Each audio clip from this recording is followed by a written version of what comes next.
আমার প্রিয় সমস্ত একাদশ শ্রেণীর ছাত্রছাত্রী এবং তার সঙ্গে সুপ্রিয় দর্শক মণ্ডলী, তোমাদেরকে আদর্শ ক্লাসরুমে আরেকবার স্বাগত জানাই।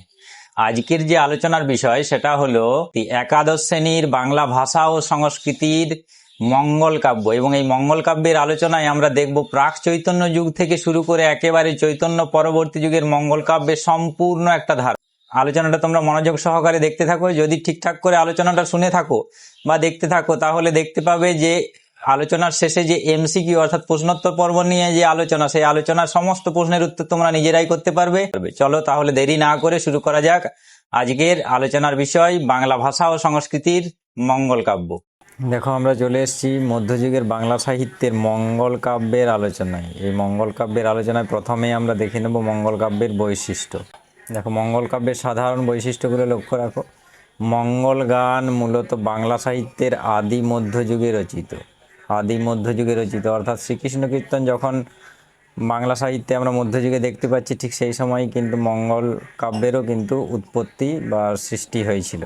দেবদেবীর মাহাত্ম্য প্রচারক এক শ্রেণীর আখ্যায়িকা কাব্য, অর্থাৎ এখানে দেবদেবীর মাহাত্ম্য যেমন প্রচার হবে ঠিক সেই রকম এই কাব্যে রয়েছে একটা গল্প রস, এবং গল্পও কিন্তু আমরা দেখতে পাবো।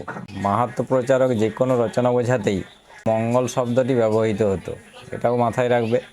মঙ্গল নামকরণের নেপথ্যে ছিল নানা মত। যেমন দেখো, প্রথমত মঙ্গল কাব্য পড়লে শুনলে পাঠক বা শ্রোতার কল্যাণ বা মঙ্গল হয়, তাই এই নাম। এই কাব্য এক মঙ্গল থেকে শুরু করে অন্য মঙ্গলবার পর্যন্ত গীত হতো বলে এই কাব্যের অনেকে মনে করছেন নাম হচ্ছে মঙ্গল কাব্য। এক মঙ্গলবারে শুরু হতো, অন্য মঙ্গলবারে গিয়ে শেষ হতো, তার জন্য এই কাব্যের নাম হলো মঙ্গল কাব্য। এরপরে আমরা চলে এসেছি মঙ্গল কাব্যের গঠন শৈলী নিয়ে, অর্থাৎ মঙ্গল কাব্যের গঠন কেমন সেটা আমরা দেখব। মঙ্গল কাব্যের গঠনগত দিক দিয়ে মঙ্গল কাব্যকে আমরা চারটি ভাগে ভাগ করে নিচ্ছি। প্রথমে রয়েছে বন্দনাখণ্ড, দ্বিতীয়ত রয়েছে গ্রন্থোৎপত্তির কারণ ও আত্মবিবরণী, তৃতীয়তে রয়েছে দেবখণ্ড এবং চতুর্থতে রয়েছে নরখণ্ড। চারটি বিভাগে আমরা দেখে নেব কি কি রয়েছে। গ্রন্থারম্ভে থাকে দেবদেবীর বন্দনা, অর্থাৎ যে দেব বা দেবী নিয়ে কাব্যটা রচনা হচ্ছে তার বন্দনা থাকে। এরপরে কেন গ্রন্থোৎপত্তির কারণটা কি, সেই কারণটার উল্লেখ থাকে, এবং সেখানে প্রথমেই থাকে কবির আত্মপরিচয় এবং স্বপ্নাদেশী। বেশিরভাগ মধ্যযুগের মঙ্গল কাব্যের যদি আমরা গ্রন্থোৎপত্তির কারণ দেখি তাহলে দেখতে পাবো যে দেবদেবী স্বপ্নে দেখা দিয়েছেন কবিকে এবং সেই কাব্য রচনা করতে বলেছেন। এখানেও দেখতে পাচ্ছি, দেখো, গ্রন্থোৎপত্তির কারণ ও আত্মবিবরণীতে স্বপ্নাদেশের কথা।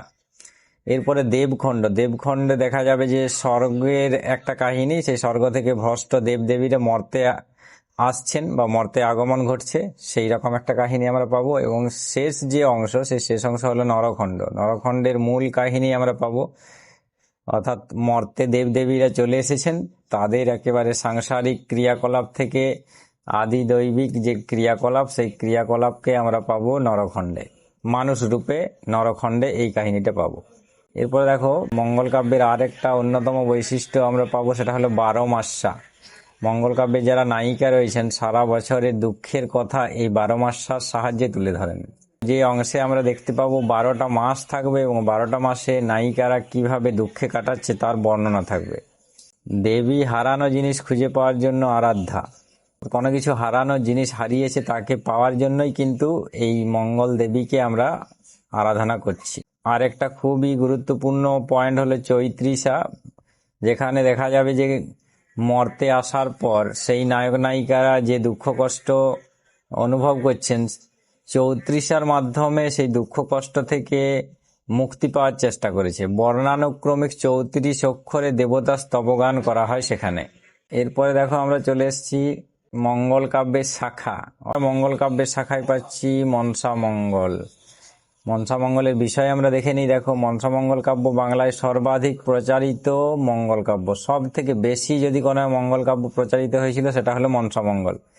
মর্তে পূজা প্রচারের জন্য চাঁদ বণিকের প্রতি মনসার ক্রোধ, বণিকের জীবনকে বিপর্যস্ত করে ফেলা, বেহুলার আত্মত্যাগ এবং উপায়ান্তর না দেখে নিতান্ত অনিচ্ছায় চাঁদ সদাগর কর্তৃক মনসার পূজা, এই হলো এই কাব্যের মূল উপজীব্য বিষয়। আমরা সকলেই কম বেশি পরিচিত যে সেই চিরাচরিত মনসামঙ্গল কাহিনী, দেবী মনসার প্রকোপের হাত থেকে বাঁচার জন্য আমরা মনসার আরাধনা করেছি, এবং সেই মনসার পূজা প্রচারের কাহিনীতে চাঁদ সদাগর যদি একবার পূজা দেয় মনসাকে, তাহলে গোটা বাংলার সমাজে কিন্তু মনসা দেবী হিসাবে স্বীকৃতি পাবে এবং তার সঙ্গে সঙ্গে তার পূজা প্রচারিত হবে। এই ছিল মনসা মঙ্গলের কাহিনী। কিন্তু দেখা যায় সেই চাঁদ সদাগর এবং মনসার মধ্যে বচসা, শেষমেশ কিন্তু অনিচ্ছা থাকা সত্ত্বেও বাঁ হাতে যে চাঁদ সদাগর মনসার পূজা করেছে, এটাই হলো কাহিনী মনসা মঙ্গলের।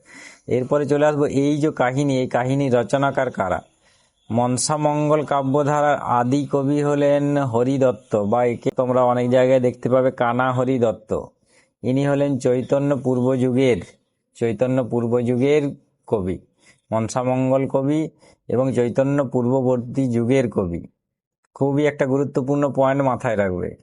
দেখো, আদি কবির পরে এরপরে আমরা পাচ্ছি চৈতন্য পূর্ববর্তী আরো দুজন কবিকে। চৈতন্য পূর্ববর্তী আরো দুজন কবি, একজন হলেন বিজয়গুপ্ত, অন্যজন হলেন বিপ্রদাস পিপলাই।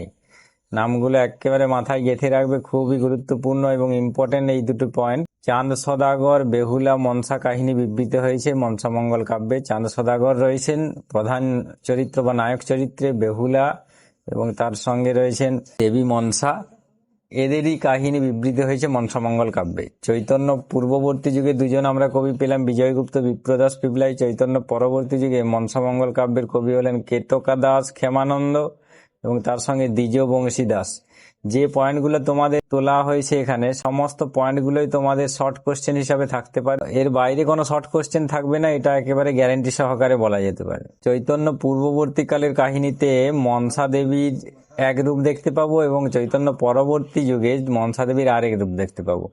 চৈতন্য পূর্ববর্তীকালে মনসা দেবীকে অনেক বেশি রূঢ় দেখতে পাবো, হিংস্র দেখতে পাবো। সেখানে একেবারে তার দয়া মায়াহীন অবস্থার একটা পরিচয় আমরা পাবো, যেখানে অনায়াসে ছোবল মেরে কিন্তু সদাগর তার ছেলেদেরকে মৃত্যুমুখে পতিত করেছে, এইরকম কাহিনী দেখতে পাবো। কিন্তু যখন চৈতন্য পরবর্তী যুগের কবিরা লিখছেন মনসা মঙ্গল কাহিনী, সেখানে আমরা দেখতে পাবো যে মনসা কিছুটা হলেও কোমল হয়েছেন, অনেকটা তার হিংস্রতা, তার যে রূঢ়তা, সেই রূঢ়তা কিন্তু অনেকটা কমেছে।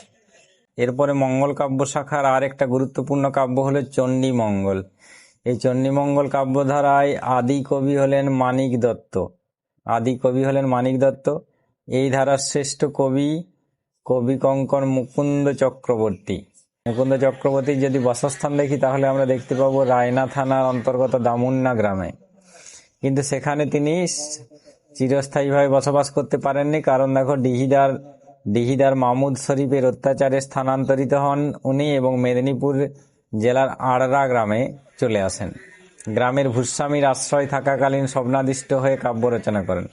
অর্থাৎ মেদিনীপুরের আড়রা গ্রামে তিনি এলেন, কিন্তু সেখানে যে ভূস্বামী অর্থাৎ জমিদার, তার আশ্রয় থাকাকালীন দেবী চণ্ডী তাকে স্বপ্ন দিলেন এবং কাব্য রচনা করলেন। সেই সময় যদি আমরা বাংলার সুবেদারকে দেখি, তিনি হলেন মানসিংহ।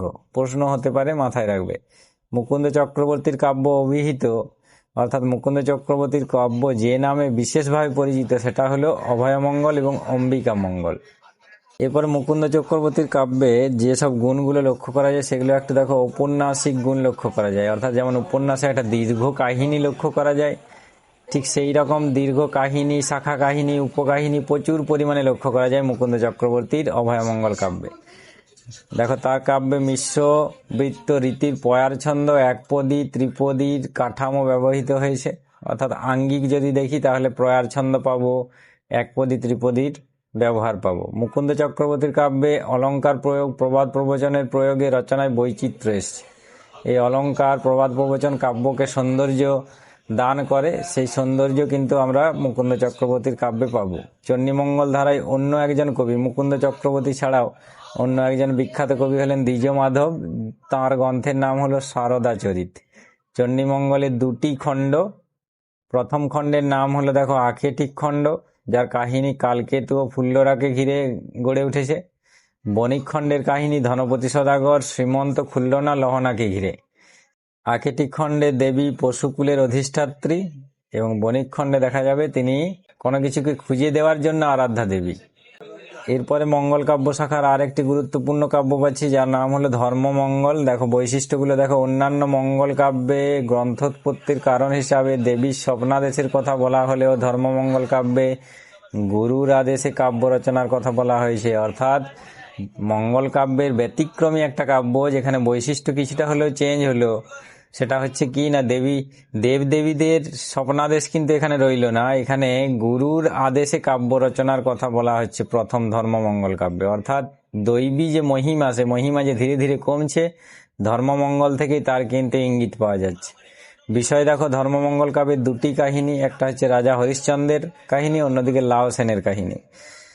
দেখো এবার কাহিনীগুলো একটু আমরা দেখে নিই। নিঃসন্তান রাজা হরিশ্চন্দ্র ও তার পত্নী মদনা ধর্ম ঠাকুরের আশীর্বাদে পুত্র সন্তান লাভ করলেও পূর্ব শর্ত অনুযায়ী সে সন্তানকে ধর্মের উদ্দেশ্যে বলি দিতে বাধ্য হন। মদনা এবং তার সঙ্গে হরিশ্চন্দ্র বহু সাধনার পর পুত্র সন্তান লাভ করলেন, কিন্তু সেই পুত্র সন্তানকে পূর্ব শর্ত হিসাবে বলি দিতে বাধ্য হলেন।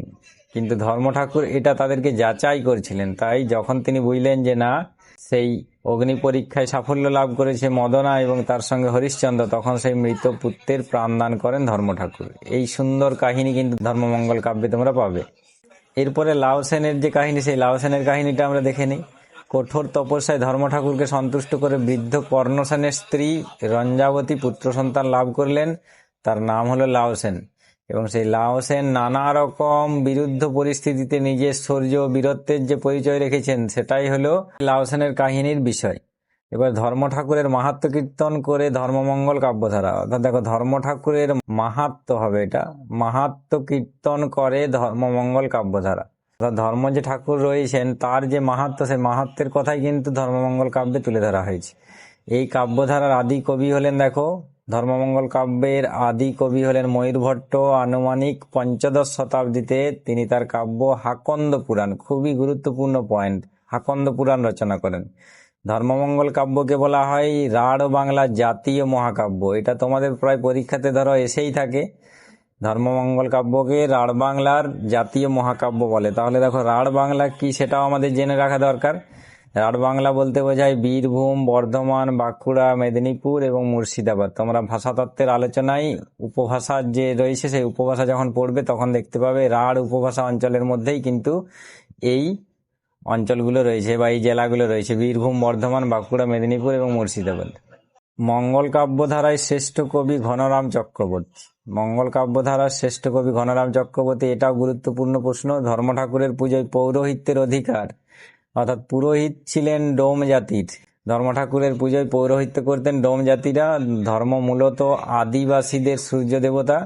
ধর্মমঙ্গল কাব্যের নায়ক হলেন লাও সেন এবং লাও সেনের রাজধানী ময়নানগর। এই হচ্ছে ধর্মমঙ্গল কাব্যের সংক্ষিপ্ত সার আলোচনা। এরপরে দেখো মঙ্গল কাব্যধারার একেবারে শেষ পর্যায়ের দিকে আমরা চলে এসেছি, যেখানে আমরা প্রথমে পাবো অন্নদামঙ্গল। অষ্টাদশ শতাব্দীতে মঙ্গল কাব্যগুলিতে ঐতিহাসিক বিষয়বস্তু গুরুত্ব পেতে শুরু করে, অর্থাৎ ইতিহাসের কাহিনী মঙ্গল কাব্যে স্থান পেতে শুরু করে। প্রথম ঐতিহাসিক বিষয়কে গুরুত্ব দেওয়া হলো অন্নদামঙ্গল কাব্যে। মহারাষ্ট্র পুরাণ গ্রন্থে গঙ্গারাম অষ্টাদশ শতাব্দীর বর্গী আক্রমণের বর্ণনা দিয়েছেন। দেখো মহারাষ্ট্র পুরাণ বলে একটা অন্নদামঙ্গল জাতীয় রচনা বা মঙ্গল কাব্যের শাখার মধ্যে পড়েছে, সেখানে গঙ্গারাম বর্গী আক্রমণের বর্ণনা দিয়েছেন। কবি ভারতচন্দ্রের জন্ম হাওড়া জেলার ভুরসুট পরগনার পেড়ো গ্রামে। কবি ভারতচন্দ্র রায় ছিলেন মহারাজা কৃষ্ণচন্দ্রের সভাকবি। মহারাজা কৃষ্ণচন্দ্রের সভাকবি হিসাবে আমরা পাচ্ছি ভারতচন্দ্র রায়কে। মহারাজা কৃষ্ণচন্দ্র ভারতচন্দ্রকে অভিহিত করেছিলেন রায় গুণাকর উপাধিতে। খুবই গুরুত্বপূর্ণ একটা পয়েন্ট, রায় গুণাকর উপাধি ভারতচন্দ্র পেয়েছিলেন কার কাছ থেকে? কৃষ্ণচন্দ্রের কাছ থেকে। মহারাজের কুলদেবতা, অর্থাৎ মহারাজ বলতে এখানে কৃষ্ণচন্দ্র মহারাজের যে কুলদেবতা তিনি হলেন অন্নদা বা দেবী দুর্গা। তারই মাহাত্ম্য প্রচারমূলক যে কাব্য, সেই কাব্যের নাম হলো অন্নদামঙ্গল। এরপরে দেখো ভারতচন্দ্র রচিত অন্নদামঙ্গল কাব্যের 3টি অংশ রয়েছে, যেখানে প্রথম অংশে পাবো আমরা হরিহরের কাহিনী, দ্বিতীয় অংশে আমরা পাবো বিদ্যাসুন্দরের কাহিনী এবং তৃতীয় অংশে আমরা পাবো মানসিংহের কাহিনী। কবি ভারতচন্দ্রের অন্যান্য উল্লেখযোগ্য কাব্য, তিনি শুধু অন্নদামঙ্গল লিখেছেন তাই নয়, ভারতচন্দ্র আরো উল্লেখযোগ্য কাব্য লিখেছেন। বিদ্যাসুন্দর, রসমঞ্জরি, সত্যপীরের কথা, এইসব কাব্যগুলি তার বিখ্যাত কাব্য। বাংলা সাহিত্যের প্রথম নাগরিক কবি যে উপাধি, সেই নাগরিক কবি উপাধি কিন্তু রায়গুণাকরেরই প্রাপ্য। এরপরে দেখো চলে এসেছি আমরা কালিকা মঙ্গল বা বিদ্যাসুন্দর, অর্থাৎ অষ্টাদশ শতাব্দীর কাছাকাছি মধ্যযুগের শেষ পর্যায়ে আরো দেখো কিছু কাব্য আমরা দেখতে পাচ্ছি, যেমন হচ্ছে কালিকা মঙ্গল বা বিদ্যাসুন্দর কাব্য। বিদ্যাসুন্দর উপাখ্যান মূলত উত্তর পশ্চিম ভারতের কাহিনী। বিহার, উত্তরপ্রদেশ, দিল্লি, এইসব কানপুর, এইসব জায়গাগুলো থেকেই বিদ্যাসুন্দর কাহিনীর যে উপাখ্যান, সেই উপাখ্যান কিন্তু গড়ে উঠেছে। কাশ্মীরের কবি বিলহনের চৌরপঞ্চাশিকা কাব্যের আদর্শে, খুবই গুরুত্বপূর্ণ একটা পয়েন্ট, কাশ্মীরের কবি বিলহন তার রচিত চৌরপঞ্চাশিকা কাব্যের আদর্শে বিদ্যাসুন্দরের আখ্যান রচিত। বাংলায় ষোড়শ শতাব্দী থেকে বিদ্যাসুন্দরের কাহিনী সূত্রপাত। বিদ্যাসুন্দরের কাহিনীর প্রথম কবি হলেন দ্বিজ শ্রীধর। লাইনটায় দাগ দিয়ে রাখবে, ভালো করে নোট ডাউন করে নেবে। কালিকা মঙ্গল বা বিদ্যাসুন্দর কাহিনীর রচনাকার কৃষ্ণরাম দাস সপ্তদশ শতাব্দীর কবি ইনি। অষ্টাদশ শতাব্দীর বিদ্যাসুন্দর কাব্য রচয়িতা হলেন কবি কঙ্ক। এরপরে দেখো আমরা চলে এসেছি তোমাদের পরীক্ষায় অর্থাৎ ফার্স্ট সেমিস্টারে আসতে পারে এমন কিছু গুরুত্বপূর্ণ প্রশ্ন নিয়ে। চলো তাহলে শুরু করা যাক বহু বিকল্প ভিত্তিক প্রশ্নোত্তর আলোচনা। দেখো প্রথম প্রশ্ন, গোপাল বিজয় গ্রন্থটি কার লেখা? কবিশেখর, গোবিন্দ আচার্য, দ্বিজরামেশ্বর, ভবানন্দ। উত্তর হবে কবিশেখর রায়। ভবানন্দ রচিত কৃষ্ণলীলা বিষয়ক কাব্যের নাম হলো কৃষ্ণমঙ্গল, গোপাল বিজয়, হরিবংশ, গোবিন্দ বিলাস। উত্তর হবে হরিবংশ।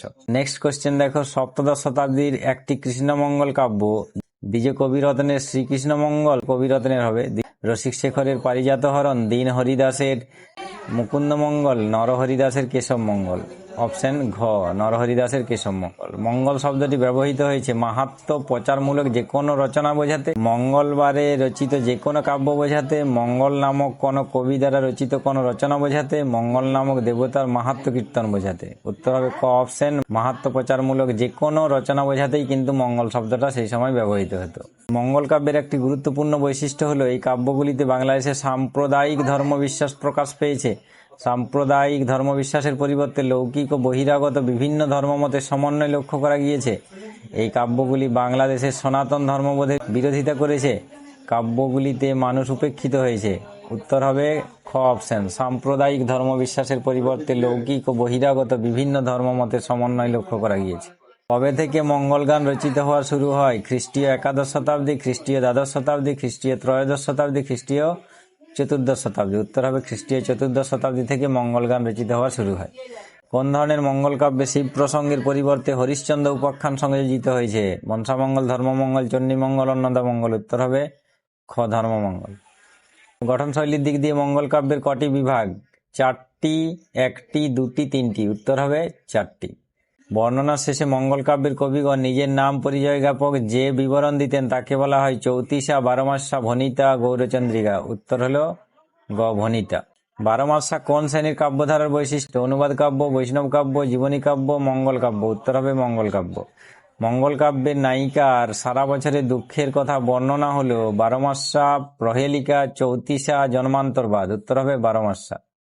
মঙ্গল কাব্যে চৌতিসা কি? বর্ণানুক্রমিক 34 অক্ষরে দেবতা স্তব, নায়িকা 34 বছরের দুঃখের কথা, বর্ণানুক্রমিক 34টি স্থানের বর্ণনা, বর্ণনাক্রমিক 34টি ব্যঞ্জনের বর্ণনা। উত্তর হবে বর্ণনাক্রমিক 34 অক্ষরে দেবতার স্তব। নেক্সট কোশ্চেন দেখো, মঙ্গল কাব্যগুলির দ্বিতীয় অংশে বর্ণিত হয়েছে গ্রন্থোৎপত্তির কারণ, বন্দনা, দেবখণ্ড, নরখণ্ড। উত্তর হবে গ্রন্থোৎপত্তির কারণ। বাংলা সাহিত্যের সর্বাপেক্ষা প্রাচীনতম মঙ্গল কাব্য কোনটি? মনসামঙ্গল, ধর্মমঙ্গল, চণ্ডীমঙ্গল, শীতলামঙ্গল। উত্তর হবে মনসামঙ্গল। মনসামঙ্গলের দেবী হলেন, এটা দেখো তোমাদের স্যাম্পল কোশ্চেন অর্থাৎ খুবই গুরুত্বপূর্ণ একটা কোশ্চেন, দুর্গা, চণ্ডী, অন্নপূর্ণা, মনসা। উত্তর হবে মনসা। দেখো তোমাদেরকে বলে রাখি WBCHSC স্যাম্পল কোশ্চেন মানেই জানবে যে তোমাদের ফার্স্ট সেমিস্টারে আসার ক্ষেত্রে এটা খুবই গুরুত্বপূর্ণ একটা প্রশ্ন। মনসামঙ্গলের আদি কবির নাম নারায়ণগুপ্ত, হরিদত্ত, নারায়ণদেব, গঙ্গাদাস সেন। উত্তর হবে খ হরিদত্ত। পরের কোশ্চেন দেখো, চৈতন্য পূর্বযুগের একজন মনসামঙ্গলকার হলেন বিপ্রদাস পিপলাই, কেতকদাস ক্ষেমানন্দ, দ্বিজবংশী দাস, জীবন মৈত্র। উত্তর হবে বিপ্রদাস পিপলাই। চৈতন্য পরবর্তী যুগের একজন মনসামঙ্গল কাব্যকার হলেন বিজয়গুপ্ত, নারায়ণদেব, কেতকদাস ক্ষেমানন্দ, বিপ্রদাস পিপলাই। উত্তর হবে কেতকদাস ক্ষেমানন্দ।